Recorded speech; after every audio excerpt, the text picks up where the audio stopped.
শুভ অষ্টমী বন্ধুরা। এই যে আমি পুজো করে ঘরে পূজা করে অষ্টমী পুজো করতে যাব বন্ধুরা। অষ্টমী পুজো তাই তোমাদের অনেক অনেক শুভেচ্ছা থাকলো। তা তোমরা কে কি পুজো করতে হয়তো সবাই, আমিও করতে যাচ্ছি। এই যে আমি স্নান করিয়ে ঘরে ঠাকুরের পূজা দিয়ে আমি যে অষ্টমী পুজো করতে যাব তাই ফল কাটাকাটি করছি। তারপরে সাজা পুজো করে আমি পুজো যাব।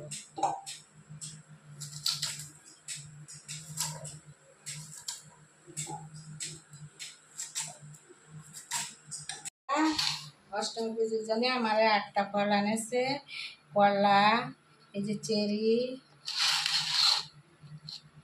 বিলেতি খেজুর, আপেল, লেবু, পেয়ারা, নাশপাতি, শসা, এই একটা ফল দিয়ে আমি এখন পুজো করতে যাব। আমি এখন নতুন কাপড় চোপড় করে রেডি হয়ে নি, ফল কাটা হয়ে গেছে। কাপড়টা ধরে দাও ভালো করে, সুন্দর করে ধরে দাও। হ্যাঁ, ভালো করে ধরো। হ্যাঁ, ওই দিকটা একটু টানো, ওই দিকটা ঠিক করে দাও।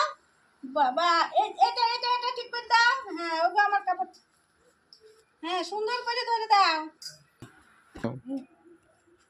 ওগো, তুমি যদি আমার সুন্দর করে কাপড়টা পরিয়ে না দাও তাহলে আমার কে পরিয়ে দিবি? বাহ, তুমিই তো আমার সব।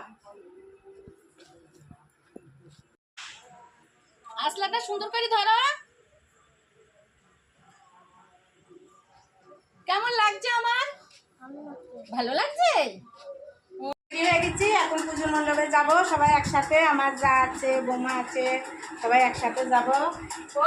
বাবু, আমি নেল পালিশ দিতে ভুলে গেছি। আর ভগবান, পুজোর দিনে নেল পালিশ দেওয়া ভুলে গেছি, মনেই নাই আমি তো নেল পালিশ করবো। ভগবান, এই যে বন্ধুরা, এখন আমরা বেরো পড়েছি। পুজো মনে হয় প্রায় শুরু হতে চলেছে, যাই মণ্ডপের দিকে। এই যে বন্ধুরা, বেরিয়ে পড়েছি পুজোর মণ্ডপে যাওয়ার জন্য। রাস্তায় বেরিয়ে পড়েছি আমরা, সব রেডি হয়ে গেছি। এই যে আমরা যাচ্ছি, পুজো হয়ে গেছে ভাব মনে হচ্ছে।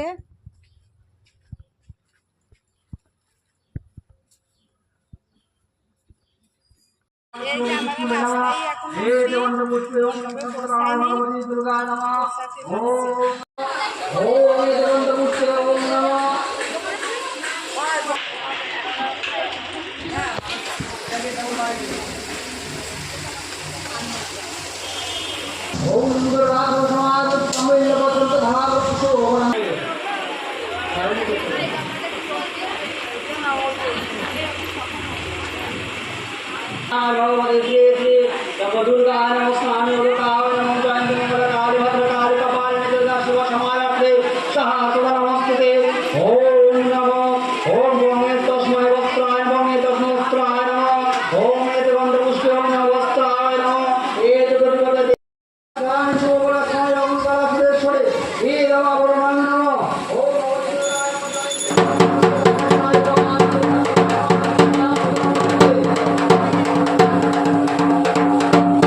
মা চলে আসলে? হ্যাঁ, পূজা করে যে প্রসাদ টসাদ নিয়ে চলে আসলাম। আর অনেক দেরি হয়ে গেল। এই দেখো অনেক প্রসাদ দিচ্ছে।